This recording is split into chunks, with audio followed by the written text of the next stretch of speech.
ఏరు ప్రవహిస్తోంది. నేను వెళ్ళి ఏట్లో నీరుంది, నేను ఒక చెంబుతో తీసి చేత్తో పట్టుకున్నాను. ఇప్పుడు ఏట్లో నీరు ఎక్కడుంది? చెంబులో ఉంది. చెంబులో నీరున్నా ఇలా నీరు చూపించి, అయ్యా ఇవి ఎక్కడి నీరు అంటే ఏట్లో నీరండి అంటాను. ఇప్పుడు ఆ నీరు కొంత దూరం వెళ్ళాక దాహం వేసింది, తాగేశాను. ఇంకొక పావుగంట అయింది, ఇప్పుడు ఆ నీరేది? నేనైపోయాను. ఆ నీరు నేనైపోవాలి. అవలేదనుకోండి ఏదో దోషం వచ్చిందనమాట, తేడా వచ్చేసింది. నీరు నేనవలేదు, తాగిన నీరు నీరుగా బయటికి వెళ్ళిపోతోంది, వాంతి అయిపోతోంది, లేకపోతే కింద నుంచి వెళ్ళిపోతోంది. అతిసారం వచ్చిందనమాట, ప్రమాదం. నేను తిన్నది నేనైపోవాలి. నేను మధ్యాహ్నం భోజనం చేశాననుకోండి, సాయంకాలం అయ్యేటప్పటికి అన్నం జీర్ణం అయిపోయి అన్నం నేనైపోవాలి. తిన్న అన్నం తిన్నట్టే కడుపులో ఉండిపోయి రాత్రి 8 గంటలకి కడుపులో తిప్పి తిన్నది బయటికి వచ్చిందనుకోండి, పోయింది ఆరోగ్యం. నేను తిన్నది నేనవలేదు, నేను పీల్చిన గాలి నేనైపోవాలి, నేను చదివిన పుస్తకం నేనైపోవాలి, ఆఖరికి నేను శివుడైపోవాలి. అలా అవలేదనుకోండి, ఆ జన్మలో తేడా. మళ్ళీ ఆ తేడా ఎవరు కనిపెట్టాలి? శివుడే కనిపెట్టాలి. అది ఎవరు? వైద్యుడు. ప్రథమో దైవ్యోభిషకో, ఉత్తరాధ్యాయంలో చెప్తున్నాం కదా, మొట్టమొదటి వైద్యుడుగా లోకంలో వచ్చేవాడు ఎవరంటే పరమశివుడే వస్తాడు. అందుకే ఎవరు వైద్యుడు అంటే శివుడే వైద్యుడు. వైద్యో నారాయణో హరిహి, శివకేశవుల మధ్య భేదం ఉండదు, నారాయణుడే వైద్యుడు. అందుకే యజుర్వేదం అంతటిది రుద్రాధ్యాయంలో ప్రథమో దైవ్యోభిషకు అహీశ్చ సర్వాంజం భయం అంటూ మనం అభిషేకం చేస్తున్నాం కదా. కాబట్టి శంభో సమస్త సుఖములకు ఆయనే కారణం.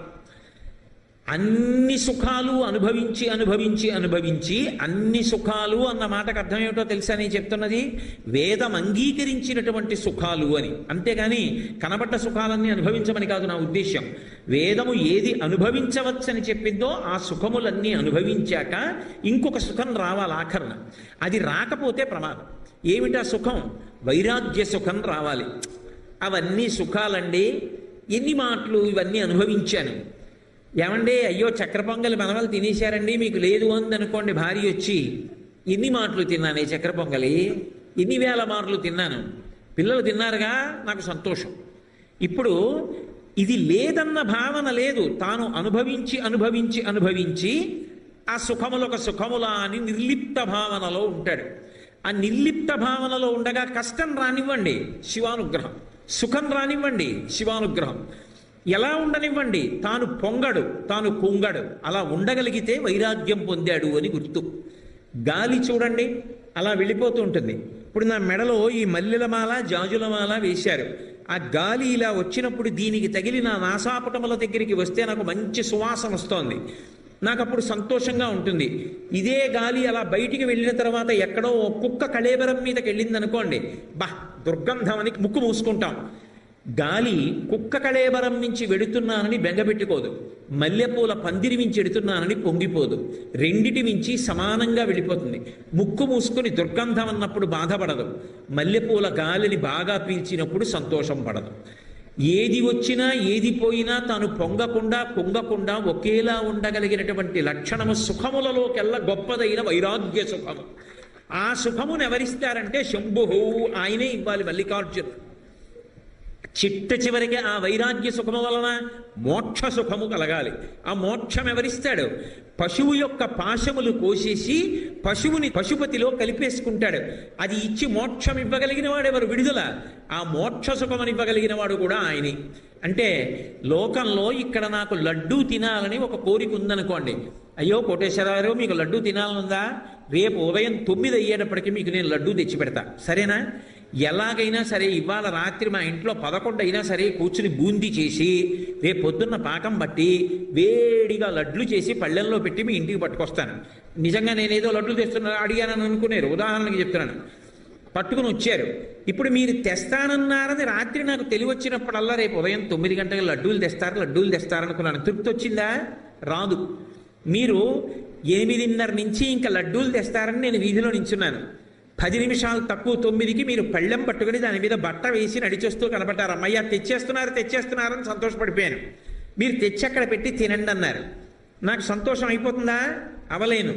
నేను తినాలనుకుని ఇలా చెయ్యి పెట్టబోతున్నాను, చటుక్కున ఎవరో ముఖ్యమైన వాళ్ళు వచ్చారు. అబ్బా అనుకుని వెళ్ళి వాళ్ళతో మాట్లాడాను. తృప్తి వచ్చిందా? లేదు.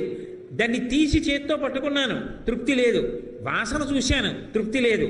నాలుక మీద పెట్టాను తృప్తి లేదు, నవిలి మింగేసేది నేనైపోవాలి, అప్పుడు తృప్తి. అది ఇచ్చిన వాడెవడో వాడు శంభు.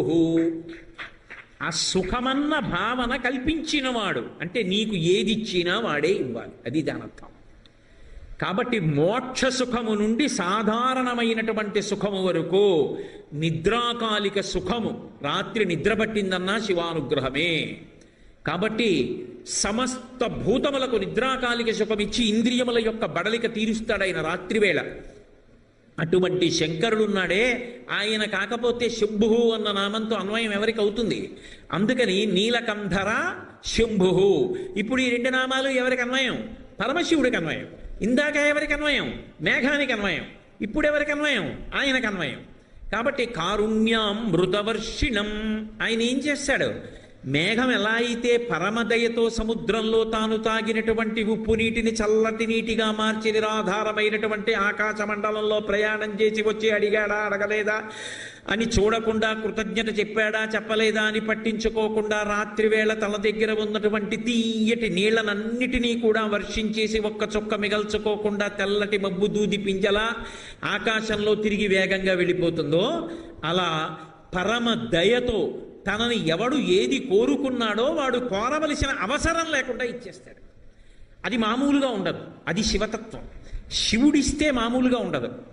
అందుకే ఆయనకొక్కడికే ఒక అనితర సాధ్యమైనటువంటి ప్రజ్ఞ ఉంది. లోకంలో ఎప్పుడైనా ఎక్కడైనా ఎవ్వరూ చెయ్యలేనటువంటి పని చేస్తే అది ఎవరు చెయ్యాలి అంటే శివుడే చేస్తాడు తప్ప ఎవరు చెయ్యరు దాన్ని. అందుకే శంకరాచార్యుల వారు శివానందలహరిలోనే ఒక అద్భుతమైనటువంటి మాట అంటారు. శంకర భక్షస్థాడనమంత కశ్యపట్కఠినాపస్మార సంవర్ధనం భూభృత్పర్యటనం నమత్సురశిరకోటీర సంఘర్షణం కర్మేదం మృదులస్య తావకపదద్వంద్వస్య గౌరీపతే మచ్చేతో మణిపాదుకా విహరణం శంభో సదాంగీకురు అంటారు. అక్కడ శంభో అని పిలిచారు. ఆయన ఈ శ్రీశైల పర్వతం మీద నడుస్తాట, సంధ్యాకాలంలో దిగుతాడు. భూమండలం మొత్తం మీద ప్రతిరోజు ప్రదోష వేళలో శంకరుడు యొక్క పాద స్పర్శకి నోచుకునేటటువంటి ఒకే ఒక్క ప్రాంతం ఏది అంటే శ్రీశైల ప్రాంగణం. శ్రీశైల ప్రాంతంలో ప్రదోష వేళలో అసలు ఉండడం అనేటటువంటిది అంత గొప్ప విశేషం. ఎందుకని అంటే ఇక్కడ దిగుతాడు ఆయన, దిగి నడుస్తాడు. ఆయన నడుస్తాడు కాబట్టి శ్రీశైల పర్వతం అంతా ఓషధులతో నిండిపోయి ఉంటుంది అని శంకరాచార్యుల వారు యోగతారావళిలో చెప్పారు. శ్రీశైల శృంగే వివిధ ప్రసంగే శేషాద్రి శృంగే సదా వసంతం తమర్జునం మల్లిక పూర్వమేనం అంటారు. అర్జున వృక్ష రూపంలో అంటే ఆ పక్కనే తెల్లమద్ది రూపంలో ఉంటాడు, అది శివుడు.